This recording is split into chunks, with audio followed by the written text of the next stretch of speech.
නිසා, අපි අදහස් කළා ඊට සමගාමීව යම් ධර්ම දේශනාවක් සිදු කළොත් වඩා ප්‍රයෝජනවත් වෙයි අවස්ථාවෝචිත වෙයි කියලා.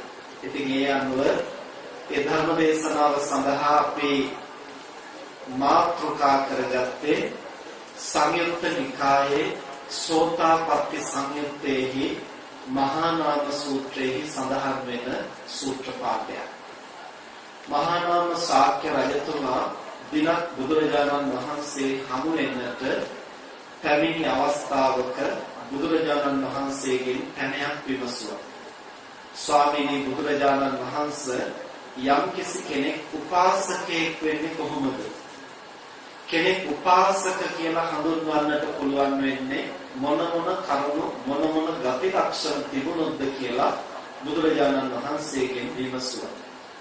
එතනදී තථාගතයන් වහන්සේ දේශනා කරනවා යතෝකෝ මහා නාම බුද්ධං සරණං ගතෝ හෝති ධම්මං සරණං ගතෝ හෝති සංඝං සරණං ගතෝ හෝති ඊතාවතාකෝ මහා නාම උපාසකෝ හෝති. මහා නාම ශාක්‍ය රජතුමනි කෙනෙක් මෙන්න මේ කරුණ වලින් යුක්ත වෙනවා නම් ඒ මොනවයින්ද? යමෙක් බුදුන් සරණ ගියේ වේද, යමෙක් දහම් සරණ ගියේ වේද, යමෙක් සංඝ සරණ ගියේ වේද, මෙපමණකින් ඒ තනත්තා උපාසක කියලා හඳුන්වන්නට සුදුසුයි කියලා බුදුරජාණන් වහන්සේ දේශනා කළා. යම්කිසි කෙනෙක් තෙරුවන් සරණ යන්නට නම් තෙරුවන් කියන්නේ කවුද කියලා හඳුනා ගන්නට ඕන. ඉතින් අද දවස් මුළුල්ලේම මේ පින්නතුන් මේ ධර්ම ශ්‍රවණය කරන්නේ තෙරුවන් ගුණ හඳුනා ගන්නට. බුදුහාමුදුරුවෝ කියන්නේ කවුද? ධර්ම රත්නය කියලා කියන්නේ කුමක්ද? ආර්ය මහා සංඝ රත්නය කියලා කියන්නේ කෙබඳු පිරිසක්ද?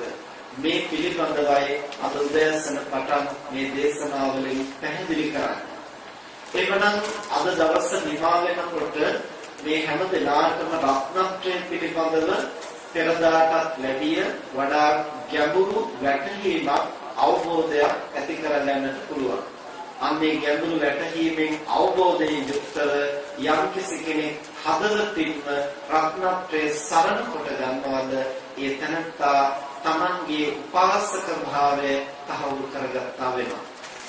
ඒ නිසා බුදුරජාණන් වහන්සේ මහා නාම ශාක්‍ය රජතුමාට පැහැදිලි කරනවා රජතුමනි යම්කිසි කෙනෙක් බුදුහාමුදුරුවෝ ගැන දැනගෙන සරණ යනවා නම් ධර්මය ගැන දැනගෙන සරණ යනවා නම් සංඝයා ගැන දැනගෙන සරණ යනවා නම් අන්නේ තනත්තා උපාසක කියලා හඳුන්වන්නට සුදුසුයි. දැන් අපි මෙතනදී විශේෂයෙන් අවධානය යොමු කරලා බලන්න ඕනේ මේ සරණ යනවා කියලා කියන්නේ මොකක්ද? මොකක්ද වෙනතුන් සරණ යනවා කියලා කියන්නේ? ඔව් පිහිට කොට ගන්නවා. සරණ යනවා කියලා කියන්නේ මොකද්ද? පිහිට කර ගන්නවා. ඉතින් අපිට බුදුහාමුදුරුවෝගේ විතරද පිහිට තියෙන්නේ? රත්නත්‍රයෙන් විතරද පිහිට තියෙන වෙන කාගෙන්වත් මේ ලෝකේ අපිට පිහිටක් නැද්ද? තියෙනවා කාගෙන්ද? අම්මා තාත්තගෙන්, ගුරුවරුන්ගෙන්, ඔව් දෙවියන්ගෙන්, ස්වාමීන් වහන්සේලාගෙන්, ඔව් මේව නොයෙක් දෙනාගෙන් පිහිට තියෙනවා. එතකොට ඇයි අපි එහෙනම් මේ මට රත්නත්‍රය පමණයි පිහිට කියලා කියන්නේ?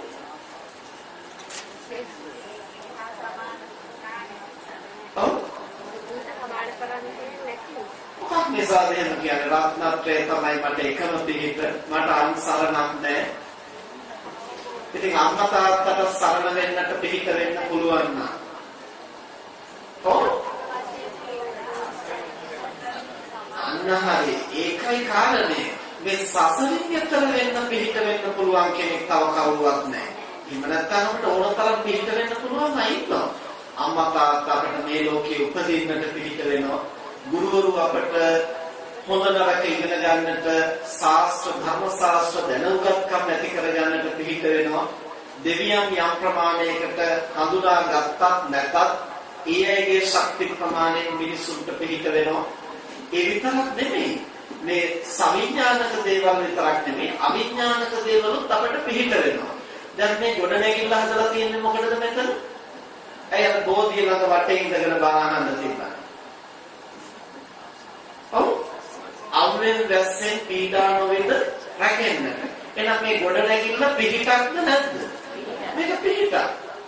දැන් බිම වාඩි වෙන්න බැරිය පොඩි පොඩි කුඩු තියාගෙන වාඩි වෙලා ඉන්නේ මොකටද?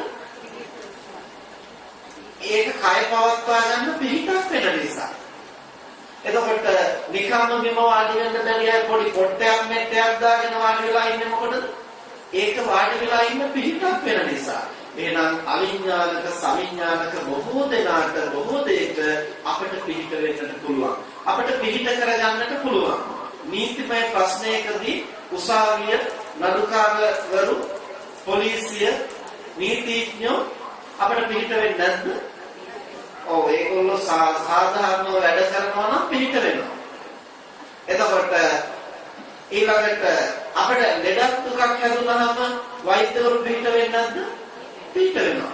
එහෙනම් අපිට මේ ලෝකෙ කොච්චර පිහිට තියෙනවද? ඒ අතර රත්නත්‍රය තමයි එකම පිහිට කියලා කියන්නේ කුමක් සඳහාද? මේ සසර දුකින් එතර වෙන්න. මෙන්න මේ කාරණේ අපි ගොඩාක් දෙනා පටලවලා තේරුම් ගන්නවා. අපි හිතනවා රත්නත්‍රය සරණ ගියාම පිහිට කරගත්තාම අපි බෙහෙත් බොන්න ඕනේ නැහැ. අපි තෙරුවන් සරණ ගිහින් ඉන්නේ. ඒ නිසා අපිට බෙහෙත් ඕනේ නැහැ. මට රත්නත්‍රයේ පිහිට තියෙනවා. බුදුහාමුදුරන්ගේ පිහිට තියෙනවා. ඒ නිසා මට ලෙඩ හැදෙන එකක් නැහැ. නීතිමය ප්‍රශ්නයක් ඇති වුණත් නීතිඥයෝ හම් වෙන්න ඕනේ බුදුහාමුදුරෝ සරණ ගිහින් ඉන්නේ. එහෙම හිතන්න පුළුවන්ද? එහෙම හිතනවා නම් ඒ තනත්ත ඥානවන්තයෙක් නෑ වෙන්නේ. එහෙනම් මේ රත්නත්‍රය අපිට එකම සරණයි එකම පිහිටයි කියලා කියන්නේ ඔළුවේ ගැක්කුමට බඩේ ගැක්කුමට නෙවෙයි පින්නතුනේ කුමකටද මේ සසර දුක්ගිනි නිවන්නට. සසර දුක්ගිනි නිවලා අපි සසර දුකින් එතර කරවන මඟ පහදා දෙන්නට අපට සහාය විය හැකි නම් යමෙකුට ඒ තථාගත සම්මා සම්බුදුරජාණන් වහන්සේ ඒ කාර්යයලා අපට පිළිට වෙන්නට අම්මට බෑ තාත්තට බෑ එහෙම නැත්නම් නීතිඥයට බෑ එහෙමත් නැත්නම් පොලිසියට බෑ වෙද මහත්තයාට බෑ ගොඩනැගිල්ලකට බෑ එකකටවත් බෑ හැබැයි ඒ හැමෝටම පුළුවන් ඒ ගමන් මගේදී අපට උදව් කරන්න පුළුවන් එහෙම නේද ඒ ගමන් මගේදී අපට උදව් කරන්නට පුළුවන් හැබැයි නිවන් දකින්නට ඍජුව අපට පිහිට වෙන්නට සරණ වෙන්නට අන් කිසිවෙකුට පුළුවන් කමක් නැහැ පුළුවන් එකම උත්තම රත්නය වෙන්නේ බුද්ධ රත්නය ධර්ම රත්නය සංඝ රත්නය පමණයි ඒ නිසා බෞද්ධයින් හැටියට අපට නිවන් දැකීමෙහිලා තෙරුවන් පමණයි එකම සරණ එකම පිහිට කියලා අපි අවිවාදයෙන් පිළිගන්නවා එතකොට ඉන් මෙපිට අපට අන්නයේ සරණ පිහිට ගත්තයි කියලා දැන් තෙරුවන් බිඳනවද? දැන් අම්මා තාත්තගේ උදව් උපකාර ගත්තා කියලා අපේ රත්නත්‍රය සරණ යාම පිළිහෙනවද? අපට දැනුගත්කම් ඇති කරගන්න ගුරුවරුන්ගේ සහාය ගත්තයි කියලා අපි මිත්‍යා දෘෂ්ටික වෙනවද? එහෙම නැත්නම් අපට නීතිමය ප්‍රශ්නයකදී උසාවිය සහාය ගත්තයි කියලා අපි රත්නත්‍රය බිඳනවද? එහෙම මොකුත් වෙන්නේ නැහැ. නමුත් ඉතින් අද කාලේ කියන්නේ දෙවියන්ගේ පිටක් ගත්තෝ රත්නත්‍රය කෙලෙසෙනවා රත්නත්‍රය සරණ විඳිනවා එහෙම කියන්නේ මොකද?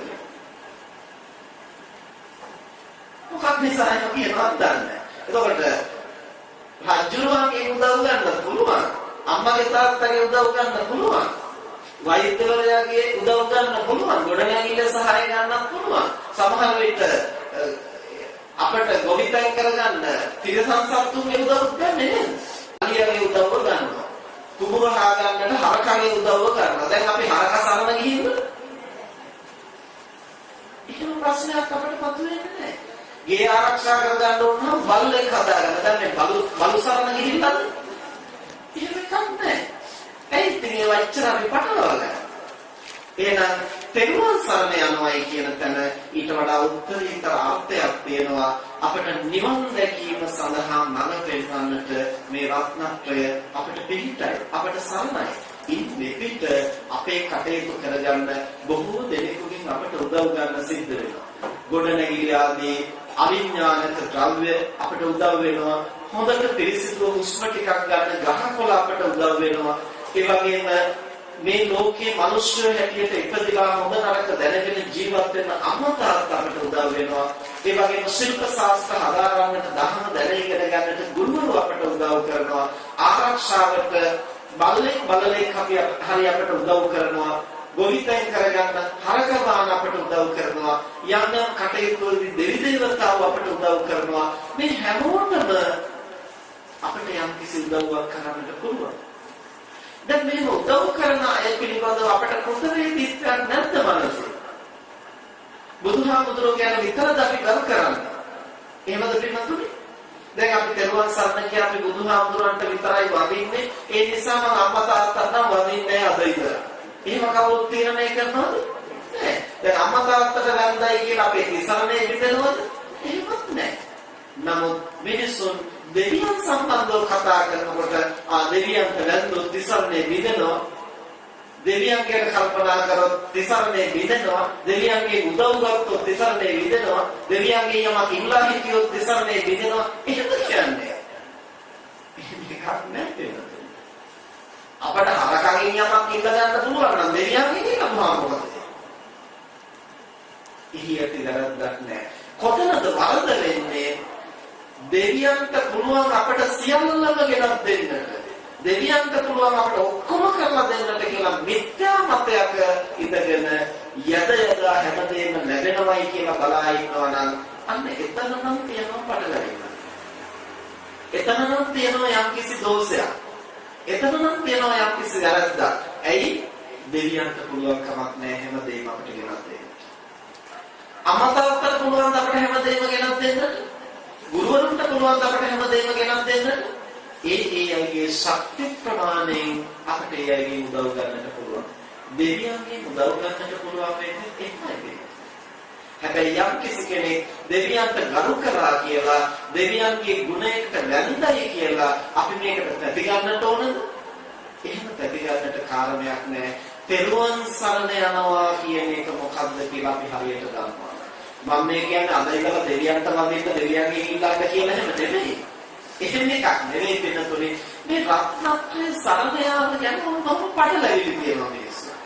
මේක අද කාලේ ගිහියෝ විතරක් නෙවෙයි ඇතම් ස්වාමීන් වහන්සේලා පව විස්තර කරන්නේ මේක පොට්ටෙන් හැලෙයි වගේ. තෙරුවන් සරණ ඕන්න හැලෙයි දැන් කොහොම යනකොට. ඉතින් එහෙම මේ නිකන් පැත්තෙන් එල්ලගත්තු එකක්ද තෙරුවන් සරණ කියන්නේ. දේවාලයට ගියාම හැලෙනවා. පල්ලියට ගියාම හැලෙනවා. එහෙම එකක් නම් මොකක්ද තෙරුවන් සරණ කියන්නේ? ඒ නිසා වෙනතුනේ රත්නත්‍රයේ පිළිට කොට ගන්න සරණ කොට ගන්න අවබෝධයෙන් සරණ යන්නට පුළුවන් නම් අපිට ඕනම තැනකට අපිට නිර්භයව යන්නට පුළුවන් නිර්භයව කටයුතු කරන්න පුළුවන් ඕන කෙනෙක් සත්භාවයෙන් ඇසුරු කරන්න පුළුවන්. යේසුස් වහන්සේ පිළිබඳව උනත් අපිට ගෞරවයක් ඇති කරගන්න පුළුවන්. ඒ හොඳ මිනිස්සේ. ඒ මනුස්සකම අපි අගය කරන්නේ නැද්ද? එහෙමනම් අපිට ඒක විරසක බවක් ඇති කරගන්න දෙයක් නැහැ. ඒ කතෝලික ධර්මාදාහනායකේ යම් දුර්වලකම් තියෙනවා නම් ඒවා අපි ප්‍රතික්ෂේප කරන එක වෙනම දෙයක්. යේසුස් වහන්සේ ළඟ උනා දුර්ගුණ තියෙනවා නම් අනුපාඩු තියෙනවා නම් ඒවා අපි ප්‍රතික්ෂේප කරන එක වෙනම දෙයක්. නමුත් ඒ කතෝලික මිනිස්සෙක් ළඟ හරි යේසුස් වහන්සේ ළඟ හරි හොඳ ගුණයක් තියෙනවා නම් අපට අගයන්න බැරිද? ඒක කිසි බාධාවක් නැහැ. එහෙනම් මේ මනුස්සකම් අගය කරයි කියලා අපේ රත්නත්‍රයේ සරණ ගිලිහෙන්නේ නැහැ වෙන. මෙන්න මෙහෙම නිකන් ඊටම ලාමක අදහස් මේ රත්නත්‍රය සරණ යාම පිළිබඳව ඇතැම්මයි තුල තියෙනවා. ඒවෙන් පැතිගන්නවා ඒවෙන් බියපත් වෙනවා. එහෙම කළොත් අපේ රත්නත්‍රය සරණ බිඳේ. මෙහෙම කළොත් අපේ රත්නත්‍රය සරණ බිඳේ. රත්නත්‍රය සරණ කරගන්නවා කියලා කියන්නේ කුමක්ද කියලා අපි හරියට දන්නවනම් නිවන් මාර්ගයේ අපි අවංකව කටයුතු කරනවා නම් අපේ රත්නත්‍රයේ සරණ යාම බිඳින්නට කාටවත් පුළුවන්කමක් නැහැ. හැබැයි ඒක බිඳ ගන්න අපටම පුළුවන්. ඒ කොහොමද? අනේ මේ බුදුන් සරණ ගිහින් මොනවද අපිට ලැබුණේ? මෙච්චර කාලයක් බෝධියට ඇවිල්ලා ගන්දා කියලා කොහොම අපට හිතුනේ මොනවද? අපේ ව්‍යාපාරය සාර්ථක වුණාද? එහෙම කියලා අපි කල්පනා කළොත් ඊට පස්සේ නම් බුදුන් යදලා තේරුමක් නැහැ. ඊට පස්සේ නම් බණ අහලා තේරුමක් නැහැ. ඊට පස්සේ නම් පන්සල් ගිහිල්ලා තේරුමක් නැහැ. ඕ ඉතින් එහෙම කළා කියලා අපේ ලෙඩේ සනීප වුණාද? අපේ ව්‍යාපාරේ දියුණු වුණාද? අන්න එහෙම කල්පනා කරලා පල්ලියට ගියොත්, එහෙම කල්පනා කරලා දේවාලයට ගියොත් අන්නේ තනත්තාගෙන තිසරණේ බිඳෙන්නත් පුළුවන්. ඇයි? ඒ තනත්තා රත්නත්‍රයේ මානසික ප්‍රතික්ෂේප කරලා යන්නේ. ඒ නිසා රත්නත්‍රය සරණ බෙදන්නේ පිටුනේ අපේ මනසින් අපි තථාගතයන් වහන්සේ පිළිබඳව තියෙන විශ්වසනීයත්වය, සත්‍යත්වය පිළිබඳව තියෙන විශ්වසනීයත්වය, ආර්ය මහා සංඝ රත්නය පිළිබඳව තියෙන විශ්වසනීයත්වය අපේ මනසින් ගිලිහිලා ගියොත් අන්න එදාට අපි දේවාලයට නොගියත් අපේ තිසරණේ බිඳෙනවා. එදාට අපි දෙවියන්ගෙන් යමක් ඉල්ලුවේ නැතත් අපේ තිසරණේ බිඳෙනවා. ඒ කිසිම දෙයක් නොකළා වුණත් නිකන් ගෙදරට වෙලා ඇඳේ නිදාගෙන හිටියත් සමහරුන්ගේ තිසරණේ බිඳෙනවා. ඒ කොහොමද? මනසින් රත්නත්‍රය පිළිබඳව තියෙන ගෞරවයේ විශ්වාසයේ ගිලිහිලා යනවා.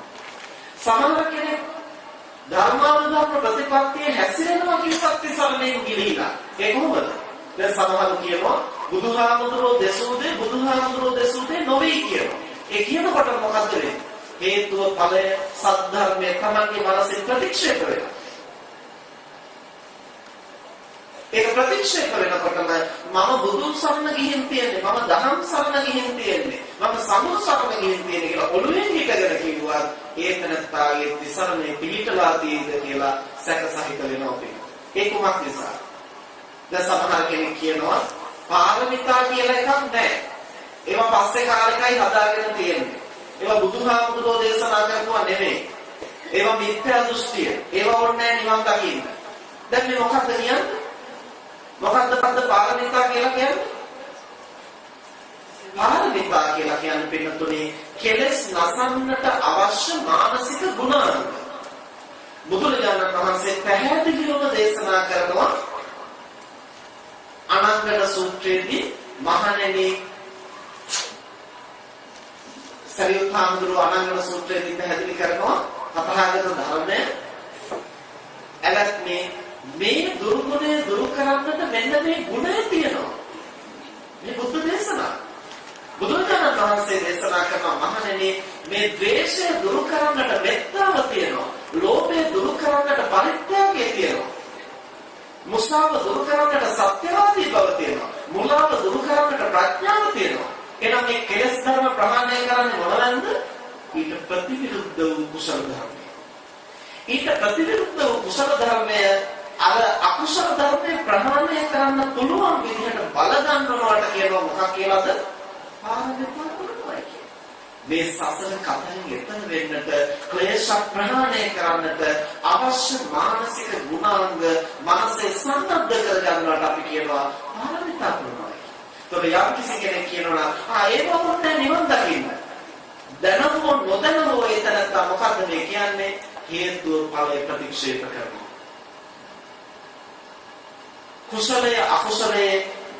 අකුසලයේ කුසලයේ නැසනවා කියන මේ සම්‍යක් ප්‍රතිපදාව ඒතරත් ප්‍රතික්ෂේප කරනවා. එතකොට මොකද්ද මේ ප්‍රතික්ෂේප කරන්නේ? තථාගත සත්‍යමයි.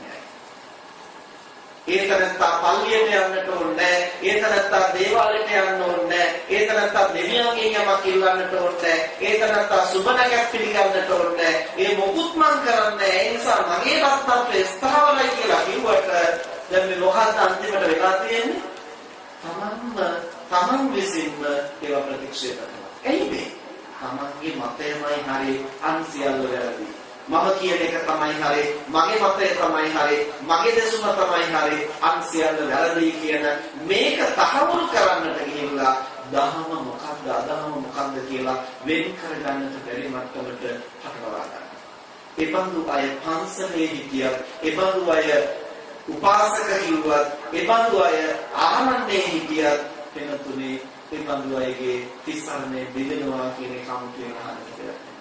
ඒ නිසා මම කියන්නේ රත්නත්‍රේ සරණ යනවා කියන එක පිළිබඳව බොහෝ පටලවාගෙන තියෙනවා අදක. ඒගොල්ලෝ කියන්නේ මේ පල්ලිය පන්සලට ගියාම එහෙම නැත්නම් දේවාලයට ගියාම දෙවියන්ගේ යමක් ඉල්ලුවා ඕකෙන් තමයි ගිලින්නේ.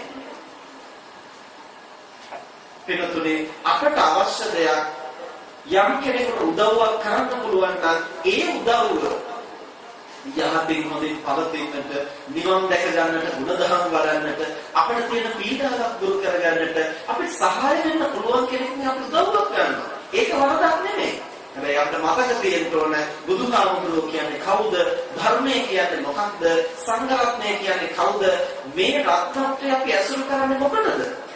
මේ අවබෝධය හරියට අපේ මනසේ තහවුරු කරගෙන තියෙනවා නම් අපිට පැවැත්ම අන්නයිගේ උපකාර මත පවත්වා ගන්නට කිසිම බාධාවක් නැහැ. හැබැයි දැනගෙන හරි නොදැන කරහරි ධර්ම ප්‍රතික්ෂේප කරනවා නම් හේතුව ඵලය ප්‍රතික්ෂේප කරනවා නම් චතුරාර්ය සත්‍ය ධර්මයේ ප්‍රතික්ෂේප කරනවා නම් ධර්මානුධර්ම ප්‍රතිපත්තිය ප්‍රතික්ෂේප කරනවා නම් මේ ශාසනයේ පැවැත්ම සඳහා තියෙන හැබැයි මූලික ශක්තිය ප්‍රතික්ෂේප කරනවා නම් ඒ තැනත්තා දැනගෙන හෝ නොදැනගෙන තමන්ගේ ත්‍රිසංවේදී දිලගත්තා වෙනවා.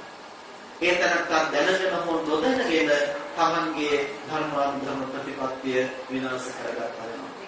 ඒ නිසා පිටුතුනේ අපි මේ තෙරුවන් සරණ යාම පිළිබඳව වඩා අවබෝධයෙන් අවදීන් අපේ මනස මෙහෙවන්නට ඕන. හරියට අපට රත්නත්‍රයේ සරණ කරගත්තා කියලා කියන්නට පුළුවන් වෙනවා. බුදුරජාණන් වහන්සේ කියන්නේ කවුද? ධර්මයේ පරිහරණය කරන්නේ කොහොමද? මේකෙන් ඵල ලබන්නේ කොහොමද? ඒකට මේකෙන් ඵල ලබන්න පුළුවන් කියලා දේශනා කළයි කියලා නෙමෙයි. මේක කොහොමද ප්‍රතිඵල ලබන්නේ? මේ හේතුව මේ ඵලය ගොඩනගන්නට සහාය කරන්නේ කොහොමද? මේක අපිට හරියට වැටහෙන්නට ඕනේ. එතකොට යම් කිසි කෙනෙකුට ක්ලේශ ප්‍රහාණය කරන්නට කොහොමද පුළුවන් වෙන්නේ? දැන් අපි හිතමු දාරුචීරියට බුදුහාමුදුරෝ දේශනා කරනවා. මොකද්ද දේශනා කරන්නේ? දිත්තේ දිත්ත මත්තම් භවිස්සති, සුතේ සුත මත්තම් භවිස්සති, මුතේ මුත මත්තම් භවිස්සති, විඤ්ඤාතේ විඤ්ඤාත මත්තම් භවිස්සති. ඒ වගේව දාරුචීරිය සිකිතක. එතකොට දැකපු දෙයට සීමා කරන්න, අහපු දෙයට සීමා කරන්න, දැනුපු දෙයට සීමා කරන්න දාරුචීරිය මෙසේ හික්මෙන්න. දැන් මේ උත්තරීතර බුදුවදනයි. ගිහි ජීවිතයක් ගත කරන කෙනෙකුට, පෞල් ජීවිතයක් ගත කරන කෙනෙකුට, ව්‍යාපාර ලෝකයේ පවත්වන කෙනෙකුට අපි කියනවා දිත්තේ දිත්තමත්තම් භවිස්සති, සුතේ සුතමත්තම් භවිස්සති. ඔන්නෝක පාවිච්චි කළොත් තමයි එයා හැබැයි බුදුවදන සීකලා වෙන්නේ. දැන් මොකද්ද වෙන්නේ? දැන් මේ මනුස්සයා නිවන් දකීද? එහෙම නැත්නම් අතරමං වෙයි. එහෙමනම් ඒකට කියන්න දෙන්නේ මොකක්ද කියලා? ඒකට කියන්නට වෙන්නේ ධර්මානුධර්ම ප්‍රතිපත්තියයි කියලා නෙවෙයි. ඒකට කියන්න වෙන්නේ මිත්‍යා ප්‍රතිපත්තියයි කියලා. නමුත් මේ කිව්වේ වැරදි දෙයක්ද? නෑ, කිව්වේ හරි දෙයක්. හැබැයි ඒ හරි දේ උනාට සිද්ධ වුණේ මොකක්ද? විනාශය. යම් කාරණයක් යම් සාධකයක් තුළින් පුද්ගලයෝ අපරමං වෙනවා නම්, විනාශ වෙනවා නම්, අදාළ ඵලය ගොඩනැගෙන්නේ නැතිනම් ඒකට ධර්මයි කියන්නට බැහැ වෙනතුනේ. ඒකට සද්ධර්මයයි කියන්නට බැහැ. එහෙනම් මේ ඕනම දෙයක් සද්ධර්මය වෙන්නේ කොහොමද? ඒන් අදාළ යහපත් ඵලයක් ගොඩනැගෙනවා. අපි අමතක කරන්නට හොඳ නැහැ. අපිට මේ ධර්මානුධර්ම ප්‍රතිපත්තිය කියලා පුහුණු කරන්න තියෙන්නේ මොනවද පිටුනේ? සංස්කාර ධර්ම ටිකක් එකතු කරගෙනයි අපිට මේ ගමන යන්නට වෙලා තියෙන්නේ. ශ්‍රද්ධාව කියන්නේ මොකද්ද? සංස්කාර ධර්මයක්. ප්‍රඥාව කියන්නේ මොකද්ද? සංස්කාර ධර්මයක්. සංස්කාරවල ස්වභාවය මොකද්ද? අනිත්‍යයි, දුකයි, අනාත්මයි. එහෙනම් ප්‍රඥාව කියන්නේ අනිත්‍යයි, දුකයි, අනාත්මයි. අනිත්‍යයි කියන්නේ මහා නැසෙන සුළු, දුකයි කියලා කියන්නේ දුක ඇති කරනවා, අනාත්මයි කියන්නේ අපේ කැමැත්තේ හැටියට පවතින්නේ නැහැ. ප්‍රඥාවත් එහෙම එකක්. එහෙම අනිත්‍ය වූ, දුක් වූ, අනාත්ම වූ මේ කවල කොටවල් ටිකක් එකතු කරගෙන තමයි අපිට මේ ගමනේ යන්න වෙලා තියෙන්නේ. මේ එකකවත් අමුතු සාරයක් නැහැ. සාරය කියලා ගන්නට පුළුවන් වෙන්නේ මේ සියල්ල අහෝසි කළා. හැබැයි අහෝසි කරන්න යනකම් මේ තියෙන දේවල් අරගෙන යන්න ඕනේ. ඒ නිසා බුදුහාමුදුරුවෝ අපට දේශනා කරනවා මේවා කරපින්න ගන්න එපා. මේවා දැඩිව උපාදාන කරගන්න එපා. මේක තමයි හොඳ, අරක තමයි හොඳ කියලා කරගන්න ගන්න එපා. තියෙන්නේ ලීගලු ටිකක් නම්, තියෙන්නේ දිගාපත් වෙච්ච කොට කැලි ටිකක්, කලිකසල ටිකක් නම් වැල් කොටක් අරගෙන ඒක හොඳට එකට තියලා ගැට ගහලා ඒක පහුරක් කරගෙන එහා පැත්තට පීන ගන්න. මොකටද? අපට ඕන මේවා ගැටක ගහ ඉන්නද? නෑ, අපට ඕන ඒකට ය아가න්න. හැබැයි ගිලෙන්න තුයන්න මේ තියෙන දේ පාවිච්චි කරන්න ඕන. වෙන අපට සුපිරියව හොයලා ඉන්නට හම්බ වෙන්නේ නෑ. ඒ නිසා අපිට නිවන් දකින්නට තියෙන්නේ මේ සංස්කාර ධර්ම උදව් කරගෙන. හැබැයි මේ සංස්කාර ධර්ම එකක්වත් අරකට වැඩිය මේක හොඳයි, මේකට වැඩිය ඒක හොඳයි කියන්නට බෑ. අදාළ යහපත් ප්‍රතිඵලයේ ගොඩ නැගෙන්නේ නැතිනම්. මට මේ කුරුගොඩ තමයි මේ ගඟේ ඉගොඩට යන්නට උදව් වුනේ කියලා ඒක කරපින්නාගෙන ඒක බදාගෙන හරියන්නේ. ඒක ගඟෙන් එතර වෙන්න උදව් කරගත්තා නම් පමණ අපි ඒකට කියනවා මොකක් කියලාද? පහුරයි කියලා. එහෙම උදව් කරගත්තේ නැත්නම් ඒකට කියන්නේ මොකක් කියලාද? කාලගුණක් කියලා. ප්‍රඥාවටත් අපිට කියන්න වෙන්නේ එහෙම තමයි. සද්ධාවටත් කියන්න වෙන්නේ එහෙම තමයි. නිසිතන නිසිපඩේ ගොඩනගෙන හැටියට භාවිතා කරේ නැත්නම් ප්‍රඥාවත් නිකන් සංස්කාරයක් විතරයි. සද්ධාවත් නිකන් සංස්කාරයක් විතරයි. ඒකත් අනිත්‍යයි. ඒකත් දුක ඇති කරනවා. ඒකත් අනාත්මයි කියලා තමයි අපිට කියන්න වෙන්නේ. ඒකේ යහපත් ඵලයක් ගොඩනගා ගත්තේ. මම මේ කියන කාරණේ තේරෙනවද? ඒක වරදවා ගන්නට එපා. ඔන්න ආමුදුරෝ කියව ප්‍රඥාවත් වැඩන්නේ නැහැ, සද්ධාවත් වැඩන්නේ නැහැ. ප්‍රඥාව වටින්නේ කුමක් නිසාද? ඒක ඵලදායක විදිහට යෙදෙව්වොත් පමණයි. සද්ධාව වටින්නේ කුමක් නිසාද? ඒක ඵලදායක විදිහට යෙදෙව්වොත් පමණයි. එහෙම නොයදවනවා නම් ඒක තවත් එක කුඩු ගොඩක් විතරයි, සංස්කාර ධර්මයක් විතරයි. ඒ නිසා මේක දහමයි අරක නොදහමයි මේක දහමයි කියලා අපි ඒක මිනිසුන්ගේ අනාත්මයක් වෙන හැටියට යොදවනවා නම් එතන ඇති දහමක් නෑ පිළිතුර. මේ කාරණේ මේක පෙර දවසක මම උපමා උදාහරණ ඔක්කොම නැතුව පැහැදිලි කළා. මොකද්ද? සත්‍ය වචනේ කතා කරනවා ගැන කියනකොට සත්‍ය භාවිතයෙන් අනතුරු වෙන හැටි මම කියා දුන්නා නේද? සත්‍ය කියන්නේ පාරමිතාව. නිසිතන පරිහරණය කළොත් තමන්ටත් අනුන්ටත් යහපත වෙන කෙලෙස් නැසන්නට උදව් වෙන මුලාව මොසාව දුරු කරන්නට හේතු වෙන උත්තරීතර පාරමිතාව. මේ නොනිසිතන භාවිතා කළොත් ගුටි කාන්ද සිද්ධ වෙන වැඩ. සුදුසු නැති කර ඇත්ත කියන්නට කියලා මම උදාහරණයක් කිව්වනේ නේද? ඔන්න දැන් තව කෙනෙක් අපිට ඇවිල්ලා කියනවා අහවලා මෙහෙමයි ඔය මිනිහා මට පේන්න බෑ මට මෙහෙමත් කළා අරහෙමත් කළා. දැන් කතන්දර ගොඩක් කියනවා. අර චෝදනාවට ලක් වෙච්ච මිනිස්සු අපෙන් ඇවිල්ලා අහනවා මොනවද කිව්වේ මං ගැන. දැන් ඉතින් අපි සත්‍ය පාරමිතාව පුරනවා. අර ඔක්කොම වමාරිනවා දිගලහරහා. දැන් මොකද වෙන්නේ? අර මිනිස්සු දෙන්න කාපටා ගන්නවා. ඕකේ කොටක් අපට දෙනවා. දැන් මොකද වෙලා තියෙන්නේ? ඇත්ත කියන්නට ගිහිල්ලා මහා අනර්ථයක් කරන්නේ. දැන් ඒ එතන සත්‍ය භාවිතා කිරීම ධර්මයේද අසත් ධර්මයේද කියලා මට කියන්න. එතන සත්‍ය භාවිතා කිරීම සම්පූර්ණයෙන් අසත් ධර්මයයි. එතන සත්‍ය භාවිතා කිරීම අධර්ම ප්‍රතිපදාවයි. එතන සත්‍ය භාවිතා කිරීම මිත්‍යා ප්‍රතිපදාවයි. එහෙනම් ඇත්ත කියන්නයි විමේක ගන්නයි බය වෙන්න දෙයක් නැහැ. අපි ඇත්තනේ කිව්වේ. ඇත්ත කියලා පැත්ත කියත් කමන්නේ. එහෙම කටයුතු කරන්න බෑ මේ ධර්මයේ. පැත්ත කරනවා නම් ඇත්තෙන් ඇත්ත නැහැ. ඒ නිසා තථාගතයන් වහන්සේ දේශනා කරනවා සත්‍ය භාවිතා කළ යුත්තේ යහපත සඳහා. කෙනෙකුට අනර්ථයක් වෙනවා නම් එතනදී ඇත්ත කියන්න යන්න එපා. එහෙනම් මොකද කියන්නේ? බොරු කියන්නද? නම් බුදුහාමුදුරුවෝ අපිට කියන්නේ එතනදී ඇත්ත කියන්න එපා. එතනදී මොකක් හරි බොරුවක් කියන්න එන්නද? එහෙම දේශනා කරන්නේ බුදුහාමුදුරුවෝ. බොරු කියන්න එපා. බොරු කිව්වොත් මුසාවාදය. එහෙනම් මොකද කරන්නේ? ඇත්ත කියන්නත් එපා බොරු කියන්නත් එපා. ඒක නිහඬ වෙන්න ඒක කතා වෙන්න පටන් අනේම නම් එතන මොකකටද? එතන ප්‍රඥා පාරමිතා පුරන්න ඕන තැන. එතන සත්‍ය පාරමිතාව අදින්නට ඕන තැනක් නෙමෙයි.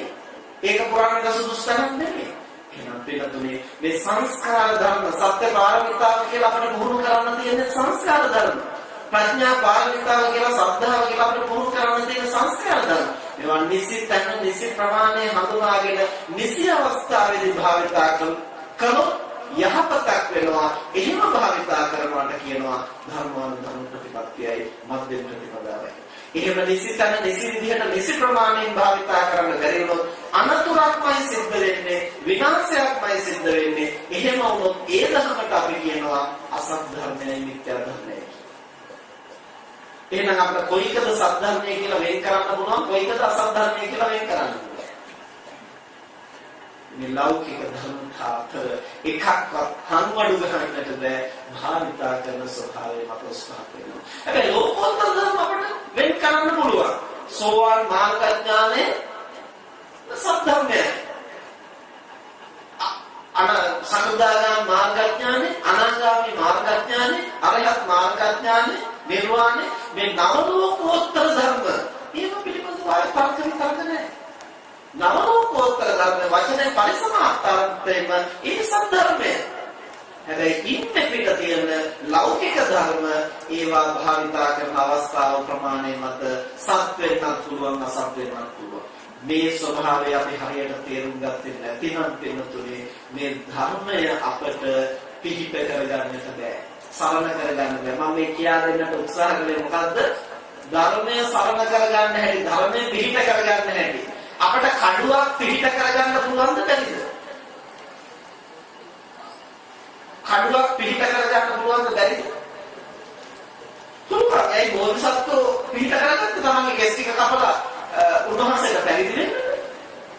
දැන් පිහියක් පිහිට කරගන්නට බැරිද? පුළුවන්. අපේ කෙස් කපන්න. දැන් පිහියක් සසරේ අපාගත වෙන්නට සහාය කරගන්නට බැරිද? පුළුවන්. ඉතින් ඒක දැන් පිහිය දෝෂයක්. පරිහරණය කරන්න හැටි. ඒ නිසා මේ ධර්මානුධර්ම ප්‍රතිපත්තිය කියන එක අපට මොහොන කරන්නට වෙන්නේ මේ සංස්කාර ධර්ම පද්ධතියක් එක්කලා. බෝධිපාක්ෂික ධර්ම කියන්නේ සංස්කාර ධර්ම. මේවා නිසි ප්‍රමාණයෙන් නිසිතන නිසි විදිහට පරිහරණය කළොත් විමුක්තිය සඳහා මඟ සැලසෙනවා. එහෙම නොවුනොත් නම් ඉතින් ඒකෙම විනාශයක් සිද්ධ වෙන්න පුළුවන්. එහෙම වුණොත් නම් තවදුරටත් ඒක ධර්මානුධර්ම ප්‍රතිපත්තියවත් ධර්ම පිහිට කර ගැනීමක් නෙමෙයි. දැලි පිහියාගෙන යනවා වගේ තමයි ඊට පස්සේ වෙන්නේ. කඩුව අරගෙන අර රාජ්‍යරෝ රකින්න කියලා දුන්නානේ කාටද කඩුව නේද? වඳුරට. ඒ වගේ තමයි වෙන්නේ එහෙම වුණොත්. අද වැඩි හරියක් දෙන මේ තිසරණේ පරිහරණය කරන්නේ සද්ධර්මයේ පරිහරණය කරන්නේ අන්නේ වගේ. තමන්ට අවාසිය පිණිස පවතින දේවල් ඔක්කොම කපලා පෙති ගහලා දානවා. වාසිය පිණිස පවතින ඒවා රැකගන්න ඒ කඩුවම උදව් කරනවා. තමන්ගේ මතය සමාත කරන්න බුදුහාමුදුරුවෝ දෙසූ දේ කපලා විනාශ කරනවා. තමන්ගේ මතය ප්‍රකාශ කරන විද්‍යා වචනයක් හරි තියෙනවා නම් ඒක සද්ධර්මයේ හැටියට අන්ති කරනවා. යම් කිසි කෙනෙක් මෙබඳු ප්‍රතිපදාවක් වුණ කරනවා නම් ඒක නැත්නම් දහම් සරණ යන්නට පුළුවන් වෙයි කියලා හිතන්නට බෑ. යම් කිසි කෙනෙක් කල්පනා කරනවා නම් බුදුහාමුදුරුවෝ දේශනා කළේ මේ ධර්මයි ඒකම මම දේශනා කරන්න ඕන කියලා අර දාරුචීරියට කිව්වා වගේ කාරණයක් අල්ලගෙන ඔක හැමෝටම කියලා විදිනවා නම් ඒක නැත්නම් දහම් සරණ කරගන්නට පුළුවන් වෙයි කියලා නම් හිතන්නට බෑ. එහෙනම් ඉතින් අපිට පුළුවන් නේ කාටද මේ අර දෙවියන් අතුල්ලන්නට කිව්වේ? චොල්ලපන්තක හාමුදුරුවෝ. ඉතින් උන්වහන්සේගේ සිව්පිලිසිරියාදාපි රහතන් වහන්සේම ලකුණා. දැන් මම පොඩි ලේන්සුව මේ ඔක්කොම අම්මලාට දෙන අතුල්ල ඉන්න කියලා රජෝ හරනවා කියලා. රහත් වෙයිද? ඉතින් එහෙමනම් උන්වහන්සේ ඒ දෙවියන් අතුල්ල රහත් වුණා කියන එක බොරුවක්ද? දැන් ඉතින් අපි කොහොමද මේක විසඳන්නේ? ඒක ඇත්තක් නම් මේකත් ඇත්ත වෙන්න ඕන. මේක බොරුවක් නම් ඒකත් බොරුවක් වෙන්න ඕන. කියන තර්කයෙන් අපිට මේක විසඳන්න පුළුවන්ද? ඒ නිසායි බුදුදහම අතක්කාරචරයි කියන්නේ. ඒක තර්කයෙන් දකින්න පුළුවන් එකක් නෙමෙයි. අද ඇතන් ගිහි පැවිදි බොහෝ දෙනා මේ දහම තර්ක විතර්ක කරලා අර කාරයමයි මේකයි ඒක අල පොතේ නෑ. ඒක මේ පොතේ විතරයි තියෙන්නේ. ඒක මේ පස්සේ එකතු කරපුවා ඒ අටුවාචාර්යන්ගේ මත ඒව පස්සේ කාලේ විද්‍යාදෘෂ්ටි මෙහෙම කියා තමන්ගේ මතයට පරිබාහිර දේ බැහැර කරනවා. තමන්ගේ මතය සනාථ කරන්න හේතු වෙන දේ එතනට එකතු කරගන්නවා. එහෙම කරලා අපට ධර්ම විසඳන්න පුළුවන් කමක් නැහැ. තාකෙන් ධර්ම විසඳන්න පුළුවන් කමක් නැහැ. ඒ තන ගොනු වෙන සාධක මොනවද? ඒ සාධකයේ මත ඒ කාරණේ අවදි කරන්න. ඒ නිසා මේ ජීවිතයේ සෝවාන් ඵලයට පත් වෙන්න පුළුවන් නම් හොඳයි. ඒක විශිෂ්ටයි. හැබැයි බුදු වෙන්නට යන කෙනෙක්ගේ බුද්ධත්වයේ බලකලා මේ ජීවිතයේ සෝවාන් වෙන්න කිව්වොත් ඒක හොඳයිද?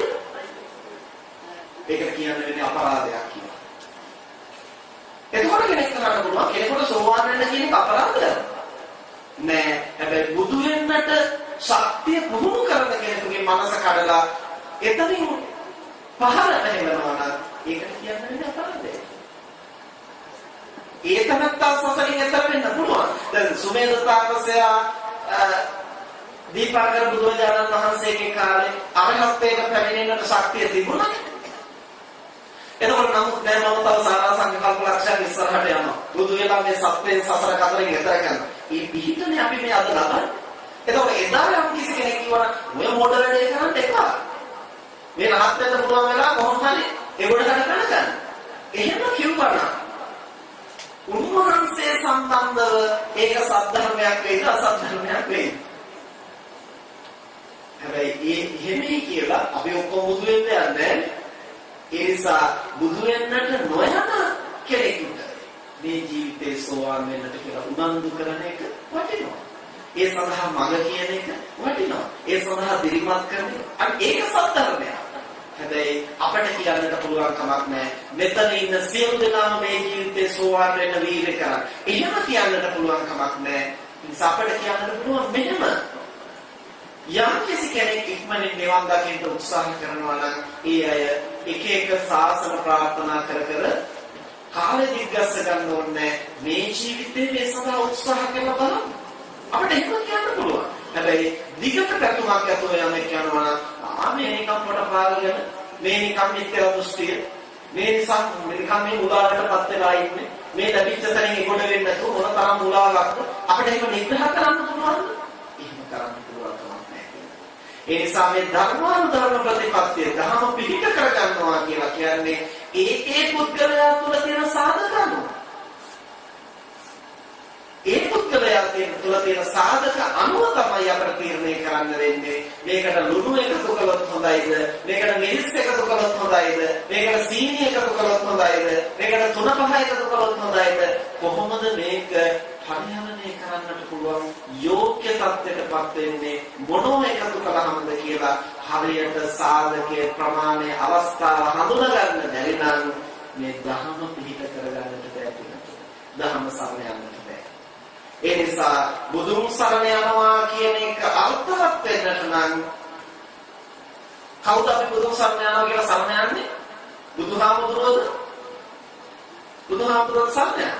බුදුහාමුදුරුවෝ සරණ යනවා නම් දැන් අපිට සරණ යන්න බෑ. ඇයි? බුදුහාමුදුරුවෝ නැති නිසා. එහෙනම් බුදුන් සරණ යනවා කියලා අපි මොකක්ද මේ සරණ යන්නේ? ඒ උන්වහන්සේ අවබෝධ කරගත්තේ උත්තරීතර ඥාන සම්භාරය. ඒ ලෝකයේ පිළිබඳව ගැඹුරු අරුත මේ කෙලෙස් මේ විදිහට හඳුනාගෙන ප්‍රහාණය කළොත් මෙබඳු ඥානයක් අවදි කරන්නට පුළුවන්. ඒබඳු ඥානයක් අවදි කළ උතුමෙක් ලෝකෙ හිටියා. මතුවටත් පහළ වෙන්නට පුළුවන්.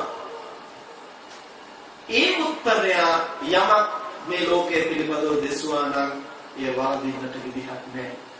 මෙන්න මේ විශ්වාසය.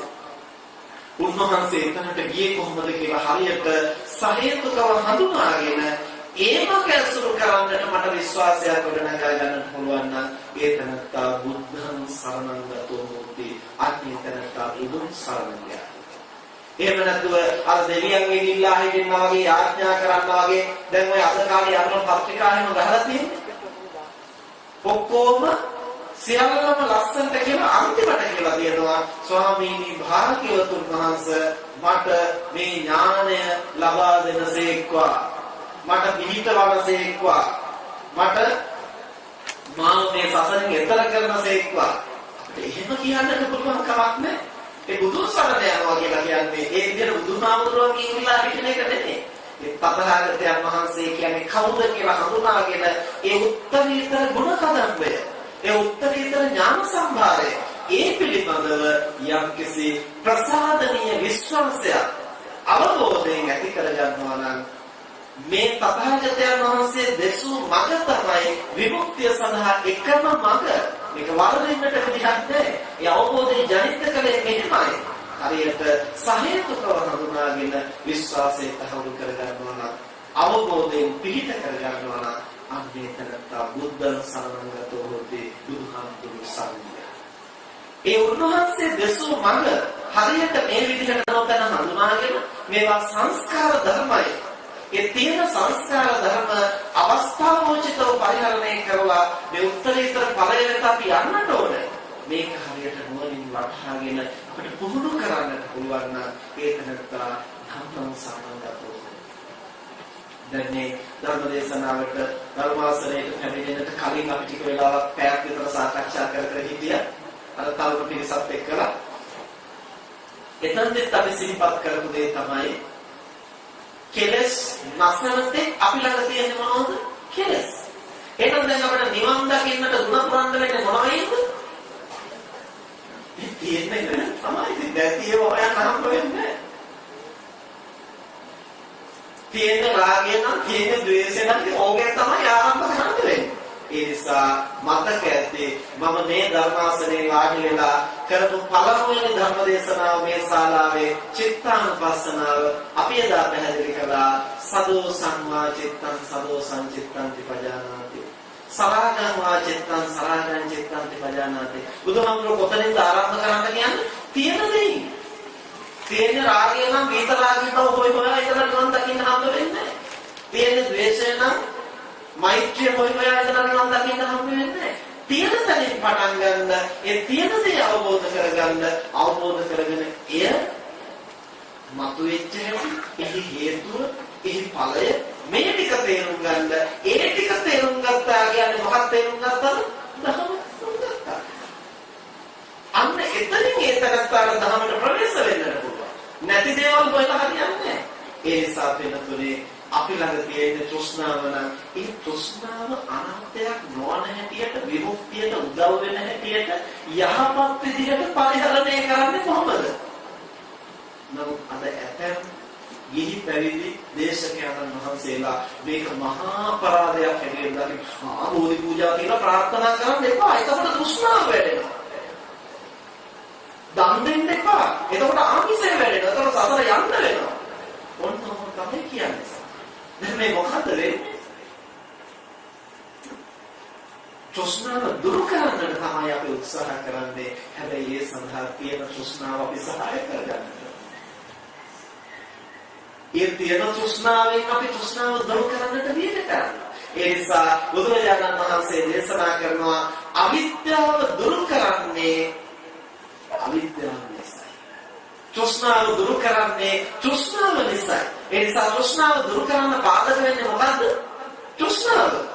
අවිද්‍යාව දුරු කරන්නට පාදක වෙන්නේ කොහොමද? අවිද්‍යාව. ඒ නිසා මේ සංස්කාර ධර්ම කුසල අකුසල මේ හැම දෙයක්ම අපි ළඟ තියෙනවා. අපි අකුසල ධර්ම ප්‍රහාණය කරන්නේ. දැන් මේක වරදවත් තේරුම් ගන්නට එපා වෙනතුනේ. ආයෙන රාගය තිබුණත් කමන්නේ, ද්වේෂය තිබුණත් කමන්නේ. ඒවත් නිවන් දකින්න උදව් වෙනවනේ. එහෙනම් අද ඉඳලා ඒක ඔගේ වර්ධනය කරගන්නේ කොහොමද? එහෙම කතන්දරයක් නෙමෙයි මේ කියන්නේ. තියෙන්නේ රාගය නම්, තියෙන්නේ ද්වේෂය නම් ඒ දිහා සිහියෙන් බලන්න. බලලා එතනින් ආරම්භ කරන්න. මේ ධර්මයේ වටහා ගන්න. එතකොටයි අපිට විතරාගී බව, විත දෝෂ බව අපිට හඳුනා ගන්නට, මඟ තනා ගන්නට පුළුවන්.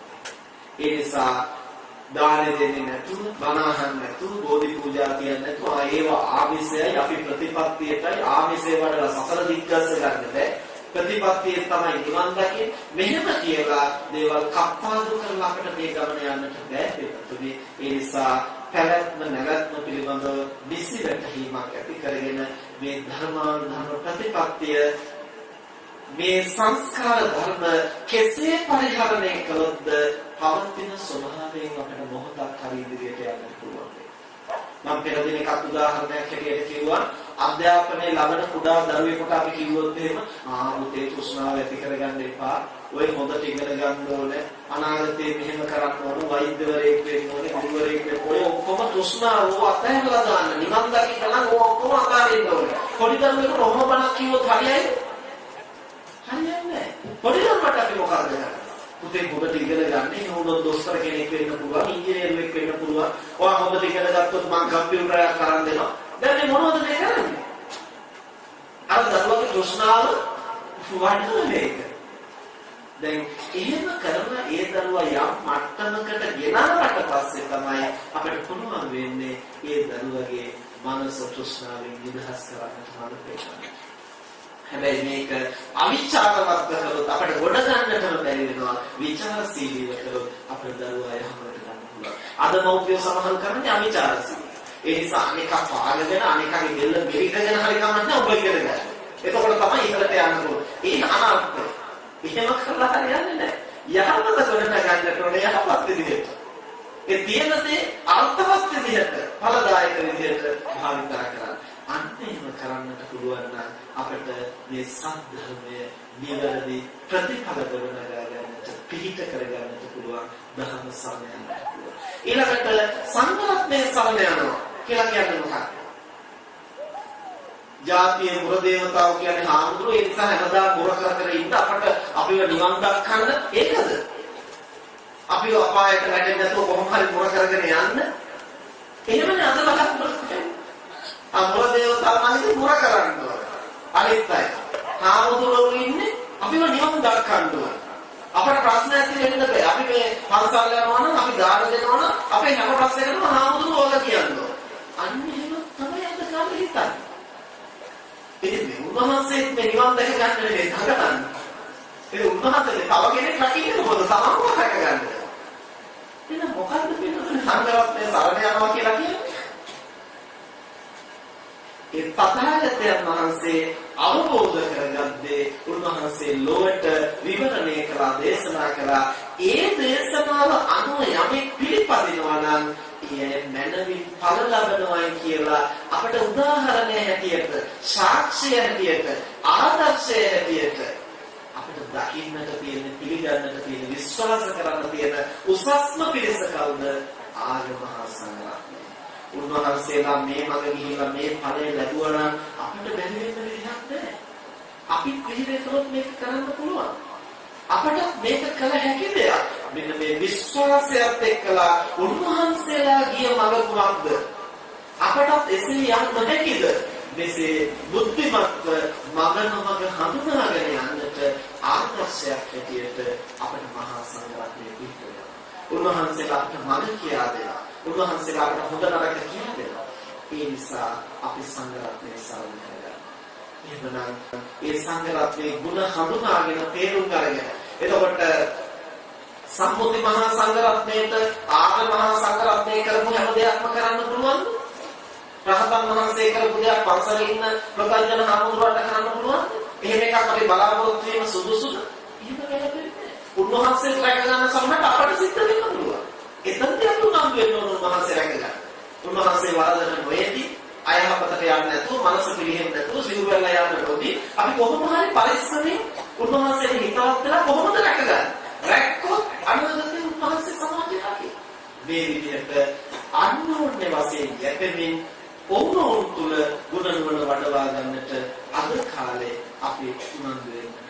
එහෙම උනන්දු වෙනකොට මහා සංඝරත්නය රකින්නට දායකයාට සහාය වෙන්න පුළුවන්. දායකයා රකින්නට මහා සංඝරත්නයට උදව් වෙන්න පුළුවන්. අන්‍යෝන්‍ය වශයෙන් යැපෙන්න පුළුවන්. ඇත්තටම අපි සරණ යනවා කියන එකේ තේරුම මේ ප්‍රත්‍යක්ෂ භික්ෂුන් වහන්සේලා නෙමෙයි කවද ආර්ය මහා සංඝරත්නය සුපටිපන්නෝ, විපටිපන්නෝ, ඥායපටිපන්නෝ ආදී වශයෙන් අපි ප්‍රකාශ කරන්නේ කාගේ ගුණද?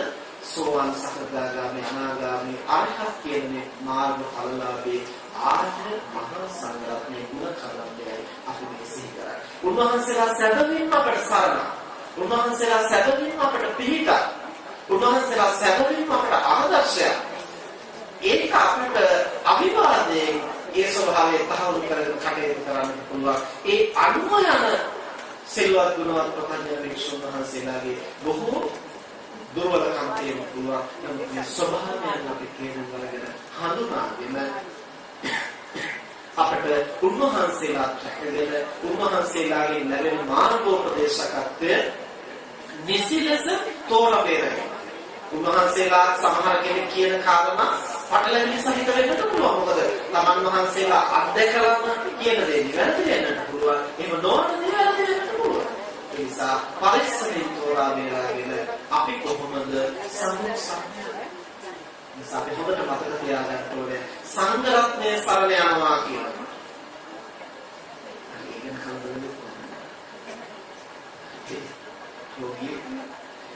එතකොට අපි සංඝරත්නයේ සරණ යනවා කියන තැනදී විශේෂයෙන් මතක තියාගන්න ඕනේ මොකද්ද? අපි මේ සරණ යන්නේ ප්‍රබන්ජන හාමුදුරුවන්වක්ද? නැහැ. ප්‍රබන්ජන හාමුදුරුවන්වක් සරණ කරගන්නට ගියොත් නම් ඉතින් Tamanට තවමත් නැති වෙන්න පුළුවන්. උන්වහන්සේගෙන් අපිට සහායක් ගන්න පුළුවන්, අනුශාසනාවක් ගන්න පුළුවන්, මඟ පෙන්වීමක් ගන්න පුළුවන්. අපි මේ සරණ යන්නේ කවුද? ආර්ය මහා සංඝරත්නය. ඒ නිසා කොච්චර මොකද බණ කියන හාමුදුරුවන්වක්වත් සරණ යන්න ලෑස්ති වෙන්න එපා.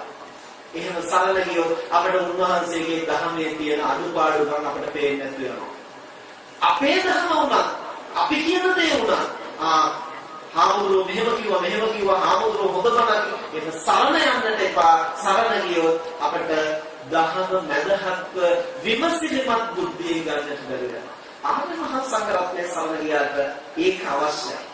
ආර්ය මහා සංඝරත්නයේ සරණ යන අතර සිල්වත් ගුණවත් ප්‍රත්‍යජන වික්ෂුන් වහන්සේ සරණ නොයා උන්වහන්සේ අනුගමනය කරමින් උන්වහන්සේගේ උපදෙස් ලබමින් උන්වහන්සේගේ අනුශාසනා ලබමින් මඟ හඳුනාගෙන තමන් විමුක්තිය සඳහා තමන්ගේ ප්‍රතිපදාව සම්පාදනය කරන්නට අපි අනුස්ථාන කරගන්නවා. ඒ නිසා රත්නත්‍රය සරණ යනවා කියන කාරණය පිළිබඳව අපි තාම ගැඹුරින් කල්පනා කරන්න ඕන.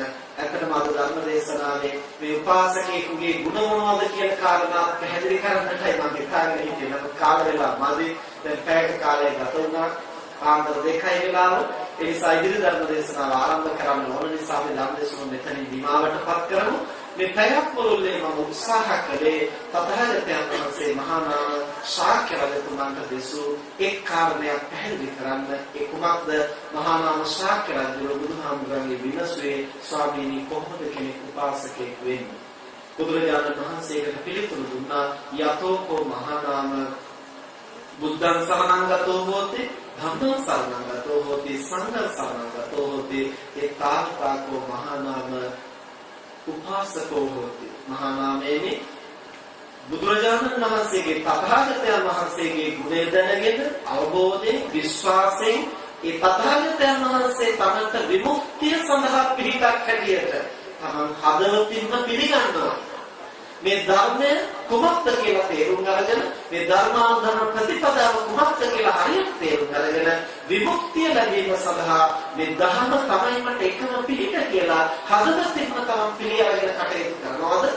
මේ ආර්ය මහා සංඝරත්නය තමන්ට ඒ විමුක්ති ගමන සඳහා ආදර්ශයයි මඟ පෙන්වන පිරිසයි උන්වහන්සේලා අනුවයි මම කටයුතු කරන්නේ කියලා ඒ ආර්ය මහා සංඝරත්නයේ පිහිට කොටගෙන යම්කට කටයුතු කරන්නට පුළුවන්ද? එය හදවතින්ම සරණ යන්නට පුළුවන්ද?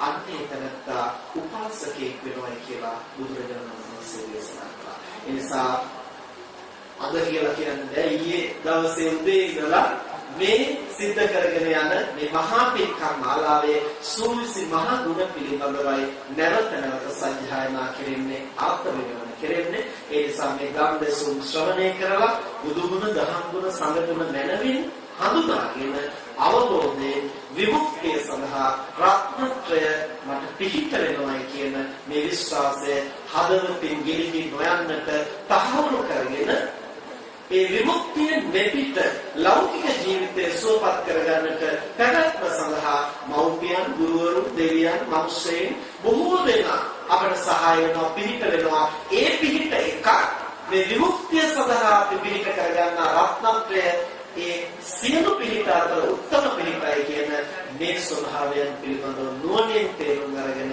රත්නත්‍රය සරණ පළුදු කරගන්නේ නැතුව අවබෝධයෙන් පිහිටන්නට එදිනාටම ශක්තිය ලැබේවා කියලා අපි ආශිර්වාද කරනවා. මෙතෙක් වේලා ධර්ම ශ්‍රවණය කිරීම තුළින් සිදු කරගත්තා වූ සියලු කුසල් දෙවියන් සහිත ලෝකයාට මිය පරලෝකීය ඥාතීන්ට අප හැම දිනකටම බුදු පසේ බුදු මහරහතන් වහන්සේ නිවි සැනසී තන වදාළ උතුම් වූ නිවනින් සැනසීම පිණිසම හේතු වේවා කියලා ප්‍රාර්ථනා කරනවා. ආකාසට්ඨා චුම්මට්ඨා දේවානාගා මහිද්దికා පුඤ්ඤන්තං